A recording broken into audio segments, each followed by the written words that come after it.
El mensaje era corto pero certero. El abuelo murió. Ven al velatorio hoy en la noche.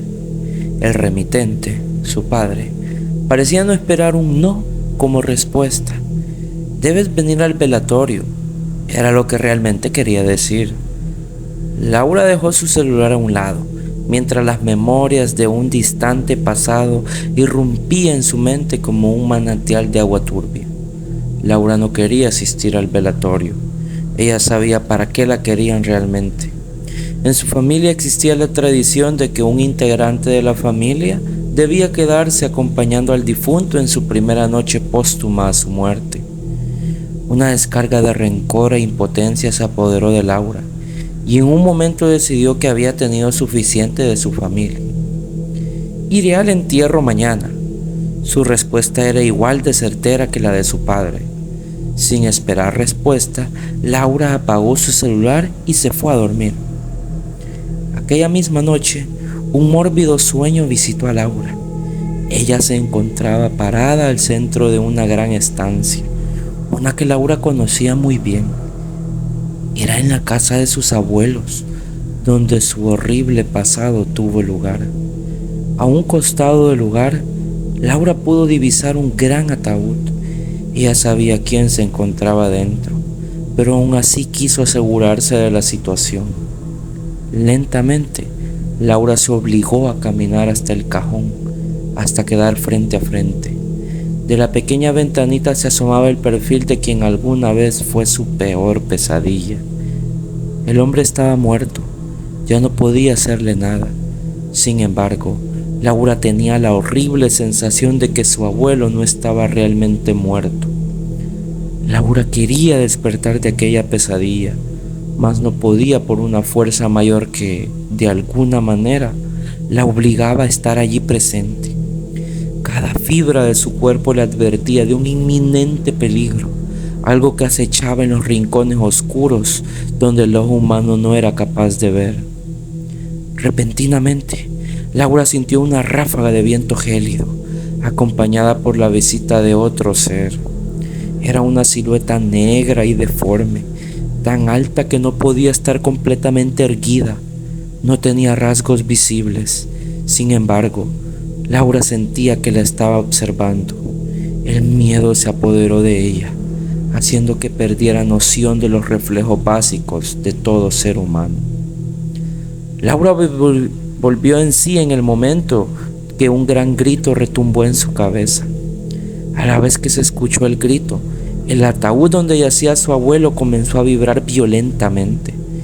Entonces, la silueta se movió en dirección al cajón y lo abrió de par en par.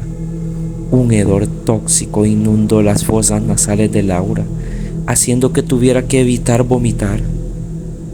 Laura observó horrorizada cómo la silueta cargaba el cadáver de su abuelo en sus largos y delgados brazos, para luego desaparecer de escena. Laura despertó por la alarma de su celular. Sudor frío corría por su espalda y todavía podía oler aquel hedor que desprendía su abuelo muerto. El grito que había escuchado aún yacía en su mente. Aquella misma tarde, Laura viajó hasta el pequeño pueblito donde estaba la casa de sus abuelos. Al llegar, se encontró con que no había nadie en la casa, ni siquiera el ataúd donde descansaba su abuelo. Pensando que había iniciado el entierro, Laura caminó por las desoladas calles del pueblo, siendo el silencio y la soledad su única compañía. Sus pasos la guiaron hasta la capilla del cementerio, donde se llevó la sorpresa que todos los integrantes de la familia se encontraban ahí. Todos vestían túnicas negras y en sus manos se aferraban de rosarios como si su vida dependiera de ello. El primero en decirle algo a Laura fue su propio padre. «¿Cómo pudiste hacernos esto?», exclamó furioso. Laura no entendía lo que estaba ocurriendo.